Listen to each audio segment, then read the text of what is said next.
नमस्ते, मी स्नेहल दर्पणकर. एसपी9 मराठीमध्ये आपलं पुन्हा एकदा स्वागत. तर पाहूयात आजची एक इन्फॉर्मेटिव्ह बातमी. एक काळ असा होता की चांगली नोकरी मिळवण्यासाठी फक्त डिग्री पुरेशी मानली जायची. पण 2026 मध्ये चित्र बदललं आहे. आज अनेक तरुणांकडे पदवी आहे, पण तरीही नोकरी मिळणं कठीण होत आहे. मग प्रश्न असा आहे, डिग्री महत्वाची का स्किल महत्वाचं? याच विषयावरती आजची आपली स्टोरी असणार आहे. डिग्रीचं महत्व. डिग्री म्हणजे शिक्षणाचं प्रमाणपत्र. अनेक क्षेत्रामध्ये जसं डॉक्टर, इंजिनियर, सरकारी नोकऱ्या, तिथे डिग्री अनिवार्य आहे. म्हणूनच डिग्रीचं महत्व अजूनही कायम आहे. स्किलचं वाढतं महत्व.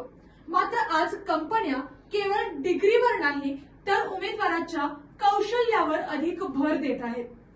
Communication skill, practical knowledge, digital skill, creativity या गोष्टींना अधिक महत्व दिलं जात आहे. आज अनेक तरुण graphic designing, video editing, digital marketing अशा स्किलच्या जोरावर करिअर घडवत आहेत. डिग्री वर्सेस स्किल, वास्तव नेमकं काय? डिग्री आणि स्किल यामध्ये स्पर्धा नाही, तर दोन्ही एकमेकांना पूरक आहेत. डिग्री तुम्हाला ज्ञान देते, तर स्किल तुम्हाला त्या ज्ञानाचा उपयोग कसा करायचा हे शिकवते. म्हणूनच फक्त डिग्री असणं पुरेसं नाही आणि फक्त स्किल असणंही काही वेळा अपुरं ठरू शकतं.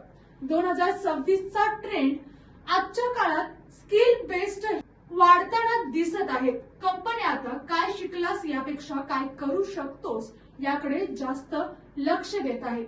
म्हणूनच स्किल डेव्हलपमेंटवर भर देत अत्यंत आवश्यक बनलं आहे. तर दोघांचं योग्य कॉम्बिनेशन हीच यशाची गुरुकिल्ली आहे. डिग्री तुम्हाला ओळख देते, पण स्किल तुम्हाला यश मिळवून देते. तर या आणि अशाच इन्फॉर्मेटिव्ह न्यूज साठी पाहत राहा एसपी9 Marathi. Your time your news. धन्यवाद.